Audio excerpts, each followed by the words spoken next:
From singing with his sisters in the band Second Chapter of Acts to a very successful solo career, Matthew Ward is a well-known voice in the Christian music industry, as well as, well, a Christian music legend.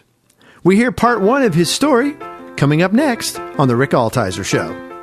Hear the bells ringing, they're singing that we can be born again.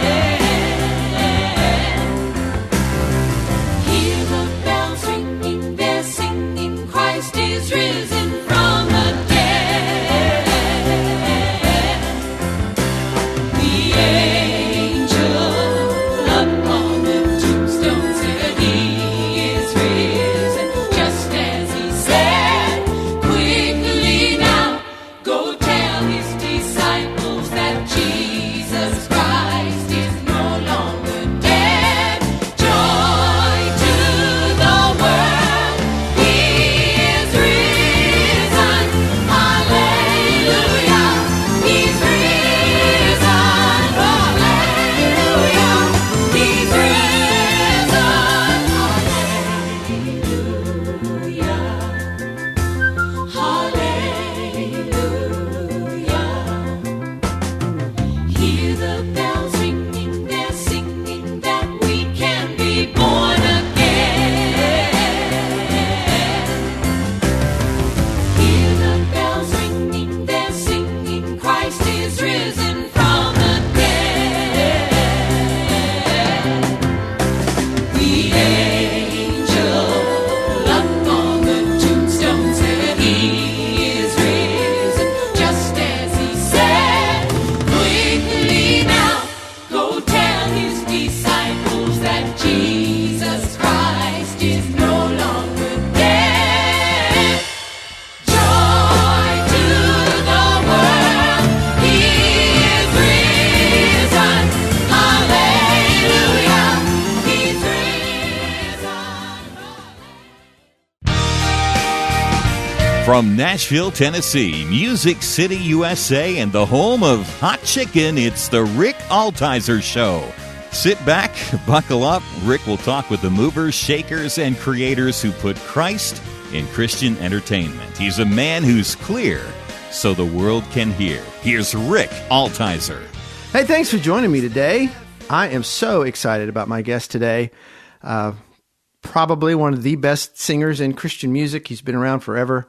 I don't know that how he would feel about the word legend, but he's a legendary singer. And Matthew Ward from Second Chapter of Acts and solo Matthew Ward. He also has albums by Matthew Ward. I do. I talked him into doing some records with me, and yeah. Yeah. Matthew, thanks for being on the show. Oh, awesome. Yeah, it's good to be here. So I saw you last night. He sang here in Franklin, Tennessee. And I don't know, what you're 60? You're in your 60s yet? How 61. 61. Dude, you're still hitting the high notes. Yeah, well, I was sitting there praying not to be envious. Yeah. Hey, it's fun. It beats digging holes. I mean, it's like, okay, I'm sitting here trying to be, whatever, but I'm listening to it. I'm going, he sounds like he's 30. Yeah. He still sounds like he's in his 30s. Because I know how high those parts are, because I've sung I've sung some of your parts before. I got to tell you something. They were hard to do when I was in my 20s. Yeah. So you can just imagine. And I mean, you're like nailing these high notes. It's fun. Way up in the stratosphere. You haven't moved the songs down? Same keys? We did move one song down, I think a step, but I think most of the, like It's All Right, I think that was original key, and most of it was original keys. Way up there. Anyway, It was great. And just very, very, like I said, trying not to have envy for the fact that you've at 61 have still kept your pipes. Yeah. That's a blessing. It is. I mean, I don't take it for granted. That's unusual for a first tenor to be able to hit notes like that in their 60s. So it is. It's not that unusual for bass singers. They have much longer, I mean, how much wear and tear is on that, But right. Anyway, but it's fun. So I don't take it for granted. I still enjoy it, So I still go out and do stuff. It's fun. It's awesome. So let's just kind of talk, if you don't mind, kind of about the beginnings. Huh? Sure. I suppose. Yeah. Yeah. About the beginnings of Second Chapter of Acts. Sure. You guys were on the cusp of the Jesus music scene, the Jesus movement. I just had Chuck Girard on the show Right. last month, and we talked about his journey with Love Song, and then just recently interviewed Phil Kagi, and I know he went out with you guys, Sure. played with you as well. Yeah, So in 77 he toured with us. let's talk about a little bit about how Second Chapter of Acts came about. How did that band form? How did you? It's kind of an interesting story. I'll give you the Reader's Digest version, but I'm the youngest of 9 children. So there were still 4 kids living at home by the time some of this bad stuff started happening. My mom passed away from a brain tumor when I was 10 years old. And then when I was 12, 2 years later, my dad passed away from leukemia. And so, like I said, there was still four siblings living at home, my 2 older brothers and my sister and I. And so we had a choice to make. My 2 older brothers went to live with an older brother and his wife, stayed in Sacramento. And Nellie and I decided to go with my sister Annie, who's kind of in the middle of the family, and her husband, Buck, and we moved to Los Angeles. And that's really when the group started. My sister taught herself how to play piano. My brother-in-law bought her this beat-up old upright. It was Brother Bear was the name of the piano. And she taught herself how to play. And Nellie and I would started coming home from school, and Annie would be like, "Oh, check this out. I got this song." And we're like, okay. And so we'd pull up chairs and we'd listen to what she had. And, no, that's cool. And then one day we started kind of singing with her, just screwing around, nothing serious. And we just fell into, Annie sang the lead, so soprano, and then it was just, I did the tenor and sometimes alto parts, and Nellie did the alto parts. And we just kind of fell into our natural harmonies. It was never work for us. It was always it just came so supernatural, literally supernaturally to us. And we had a great time doing it. And we just started, we thought, well, she had like 5 or 6 or 8 songs finally. And we kind of learned them. And then we thought, hey, we should maybe we should sing these at like coffee houses and stuff, And so, I mean, we literally went out and sang in these church basements and coffee houses, terrible sound systems. We finally got a Shure, those Shure columns, the Master's Voice or whatever they're called, I forget. And that head, the giant head that Shure had. And that you plug everything into, you plug power straight amp and everything. Straight into it, yeah. And it just sounded horrible. And but we did the best we could, and people loved our 4 songs, and we didn't talk. We were like, we didn't know what we were doing. We just did songs that we felt like the Lord wanted us to sing. That's all we ever did. And how old were you when this started? The first thing we ever did as a group was on my 13th birthday. I sang a solo for MGM Records. So long time. What is that? 20 years? So you've lost your mom and dad. Yep. And you haven't even gone through puberty yet. I mean, No. you're young, it's you're starting to hit it, developing, and Yeah. so you've lost mom and dad. Yeah. You're in a really emotional. You're trying to navigate as a 12-year-old. Yeah, it's hard. How do you navigate that? That's hard enough as an adult, but as a 12-year-old. Yeah. Well, I don't know how you navigate that. I look back on those times and I just think it was the grace of God that got me through it. I have to, you have to give some sort of background to, my sister Annie and Buck, they were newlyweds, basically. They'd been married a year when we came to live with them. And really neither one of them were parental types. They never had that experience. And all of a sudden they have a 12-year-old and a 14-year-old thrown in their lap. I mean, can you imagine that, So I don't belittle that part of it. They struggled with it probably more than we did. I think I was young enough and dumb enough to just kind of go with the flow, and this is what we're doing now. People would say things to me like that, like, well, do you feel like your childhood was robbed because you were like traveling on the road and doing all this stuff? And I go, well, that's what I did. So no, I wasn't. My childhood is doing something different than your childhood did. But I don't look at it like I missed out on something, because I look at my friends' childhoods and I go, God, I'm glad I wasn't doing that. But it was fun. We had a really great time. But that's really how the group got started. And my brother-in-law Buck he was a DJ for a lot of years. Then he became an audio engineer, and he started producing some stuff.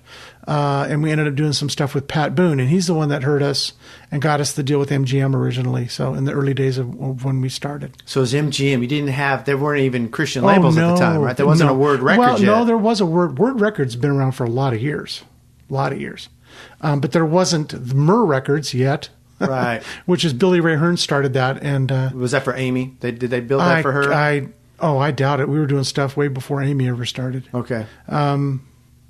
I remember Second Chapter had been on the road for years, and this girl came up, and she had this little gathering around her, and I go, "Who's that?" "Oh, this is this artist named Amy Grant." And I'm like, "Okay, whatever, cool." Cool.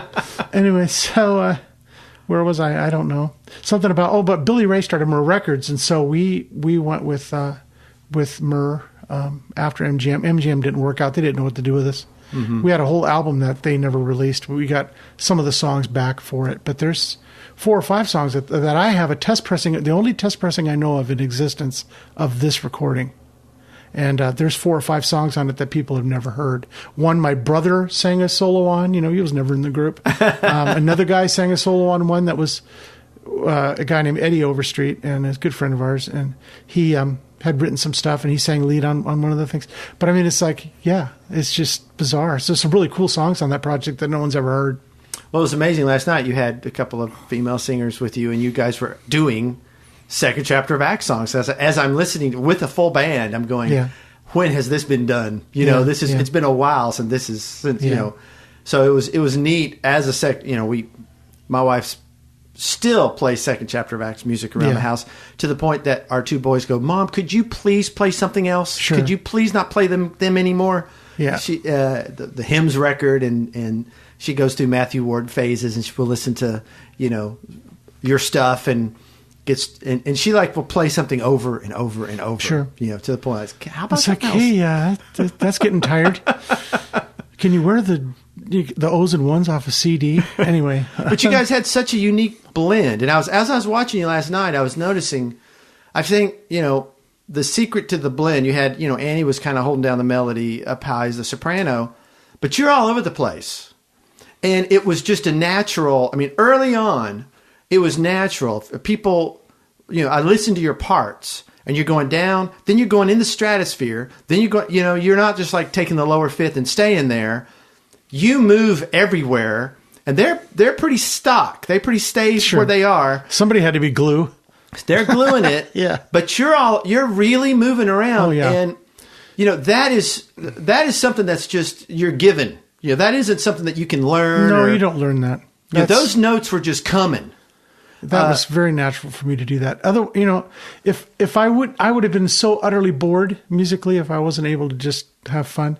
We probably did Easter song, I don't know how many thousands of times, because we usually, we did however many concerts a year, a bunch, and we'd sing that song usually twice a night because they'd want us to do it again. Uh-huh. And so we did that song a bazillion times. And I bet, if I ever did it, I never did it the same twice probably in all those times. I was always finding a little hole to stick a different note in, and just having a blast. It used to drive my brother-in-law Buck, who engineered our stuff and produced it. It used to drive him crazy. Because how do you punch? For How do you years. edit? Yeah. Well, no, I'm talking live. Can't you just stick to the part? And I'm like, well, I could, but no. But then over the years, I think he really appreciated that, and then he started loving that about what I was doing. Well, that's what made it unique, was that you weren't sticking to any part. There was no part. You were floating, creating, melodies as you go, just flowing out of you, and that just isn't something you can learn. That isn't something you either hear that or you don't. Yeah. And so having the voice. By the way, you're listening to the Rick Altizer Show, and my guest today, Matthew Ward. We're talking about the Second Chapter of Acts, the family band he was in, and we'll talk more about his solo career later. But you're floating in, you're floating out. That just isn't something that's a natural gifting. So you see that with Annie. Yeah. She has this natural gift, as you said last night. She's a song receiver. Yeah. But there was definitely this conduit with her, that songs flowed from her. And I think it's interesting that God, in his sovereignty, it's in the genes or whatever, but melody flew out of you. Songs flew out of her, and melody flew out of you. And it really created a sound that, to this day, there's nothing that sounds like that. Yeah. It's completely unique. And you don't get that in Christian music much. No. This band is unique. This band doesn't sound, who they sound like? They don't sound like anybody. Right. They sound like Second Chapter of Acts. Yeah. And that's hard to say with Christian music, because we're trying to emulate so many people. Cookie cutter Yeah. stuff. But with Second Chapter, it was, so So you're in the early days. I'm just going here, just anyway. No, it's- You're in the early days of Christian music. Tell me a little bit about that landscape, because you're breaking new ground. You got drum sets in in churches electronical music. and electric guitars. Yeah, That's guitar. that devil music. It's got that distortion. How could the Lord use that? It's got the word distortion right in it. All I hear is the devil up in there. It's the early years were tough. I mean, I look now at what goes on, and churches now look more like Las Vegas shows than churches. The smoke machines and lights and whatever. I'm not necessarily against that, but I think there's a place for it. But when we first started out, churches wouldn't let us play in their churches, and now it's like anybody, anything goes now. If you don't have an electric guitar, drum set, and smoke, They won't let you in now. you're Yeah. But so what we ended up doing was just singing in, civic, municipal, high school auditoriums, gymnasiums, and toilet bowls. I mean, the sound. when you're singing the second verse and you still hear the first verse coming back at you. Yeah, it's really bad. But we played in a lot of terrible places, but we played in a lot of great halls too over the years. I mean, just beautiful places. And, but churches, no, I mean, that wasn't until we were just about done that we could almost start singing in churches. And it was so funny because these different denominations, who shall remain nameless, but it won't take a lot of brain power to figure out who they are. Their pastors would say, don't go hear that second chapter, those tongue talkers, they're out there. And, and then that would just make the kids want to come all the more and hear us. So it was great. But so we got all the rebels and all the, secular venues. And so it was kind of a weird conglomeration of events that happened. But we just took it and ran with it and did what we did. We didn't know what we were doing. We just did what we thought we were supposed to do. And it was interesting. There was an interesting blend there, because if it had just been an all-girl thing or an Annie thing, it would have been very sweet and very, but you wanted to push rock, and you liked big guitars, and you had Phil Kagi, just one of the best guitar players alive. He'll do. Yeah. Yeah. And, so you had this rock thing, not that, I just want to get this in. Kind of like Donnie and Marie. I just wanted to put second chapter of Acts and Donnie and Marie in the same sentence. I just think that's kind of cool. But, she's Yikes. a little bit country. You're a little bit rock and roll. They were a little bit, pretty, and you're a little bit rock and roll. I don't know. It's just it was silly. But there was that tug and pull that, on the one hand, Annie made it safe for the church people because her lyrics are so gospel-centric. Right. And then for guys like me who like the big guitars, we just waited for you to sing your solo part. We're just like, all right, here comes Matthew. And so it was a neat little dynamic, and I can see why it was successful. I mean, it was so unique. So then you begin to get success in Christian music. You're young. You don't quite have the maturity to handle success. No, I didn't have praise of men and girls and Matthew, and that part wasn't bad, but even last night, it's these people coming and have your autograph. It's no, it was so funny last night. People that have been fans forever, and it was like they would hand me something to sign, a book or a CD or an album. You remember those 33 1/3? Yes, yeah, licorice pizzas. Yeah, and but some of the people that would hand me stuff, their hands were just shaking, and I'm going, oh. No, I mean, you just want to go, pop the bubble a little bit, but I don't do that because I realize it's the first time that they've met me. They see you a certain way. You're this person that has done X, Y, Z in their brain, and that's how they have you categorized.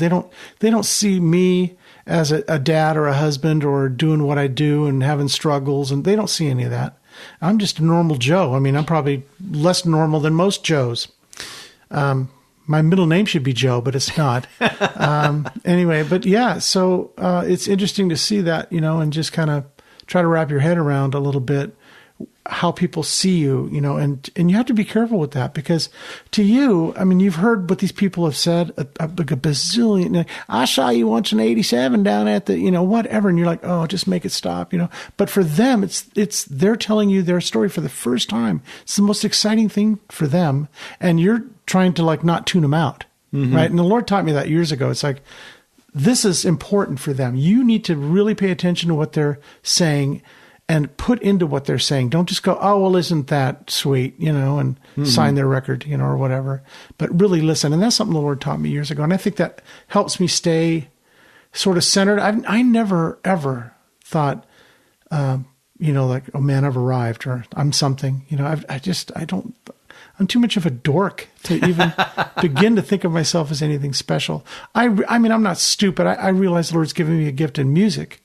I don't deny that. I would be, praise Him, point it all to Him. Well, of course, but He dumped it into me, right? Mm-hmm. So I get that. I see that. So I just roll with it. Yeah.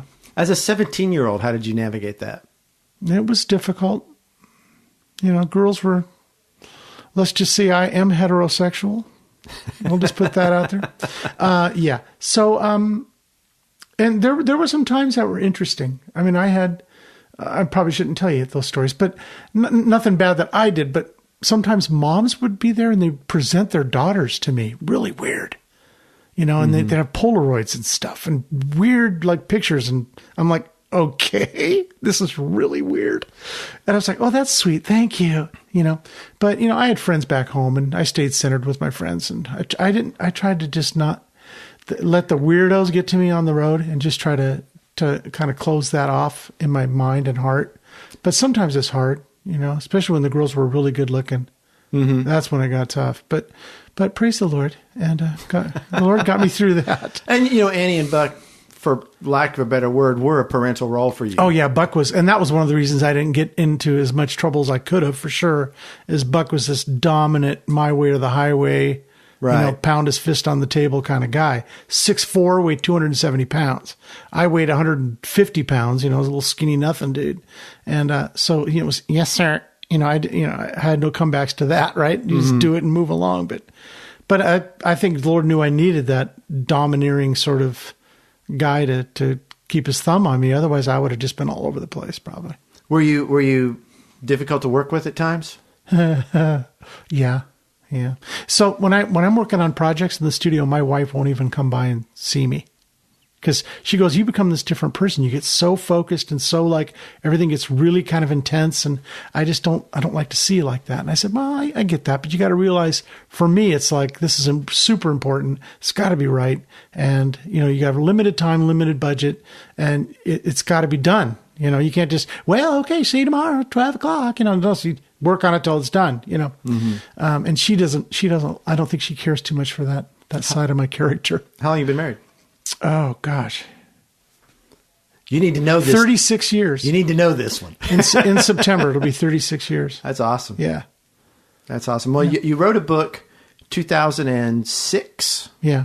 My second chapter. Mm-hmm. And I actually read that book quite a while ago.